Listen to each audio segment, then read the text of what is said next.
حضور نے فرمایا جو رمضان میں عبادت کر لے نا، ایمان کے ساتھ رمضان میں عبادت کر لے، اللہ اس کے پچھلے سارے ہی معاف فرما دیتا ہے۔ اب وہ نئی زندگی کا آغاز کرے۔ جس نے شب قدر پہ رو رو کے توبہ کی ہے، وہ رمضان کے بعد کرپشن چھوڑ دے، جھوٹ چھوڑ دے، بددیانتی چھوڑ دے، دل دکھانا چھوڑ دے۔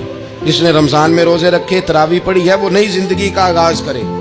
خدا کی رحمت سے گناہ معاف ہو گئے، اب وہ آگے بڑھے۔ نبی پاک علیہ السلام نے فرمایا جو اللہ کے گھر کا حج کار آیا وہ اس طرح ہے جس طرح آج ماں کے پیٹ سے پیدا ہوا ہے۔ اب نئی زندگی کا آغاز کرے، اب وہ اپنی عادات میں تبدیلی لائے، اب وہ بدل جائے۔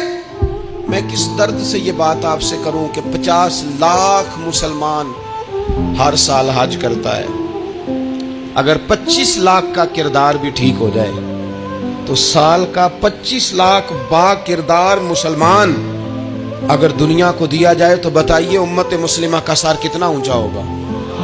لیکن ہمارا حال وہی ہے کہ آج بھی کیتی جاندے ہو تے لہو بھی پیتی جاندے ہو، کھو کے مال یتیماں دا تے بھیج مسیتی جاندے ہو، پھٹ دلاں دے سیندے نہیں تے ٹوپیاں سیتی جاندے ہو، نفس تے چھری پھیر دے نہیں دمبے کیتی جاندے ہو، فرض پلائی بیٹھے ہو، نفلاں نیتی جاندے ہو، او دسو تے سی بلے شانو ایک ہی کیتی جاندے ہو۔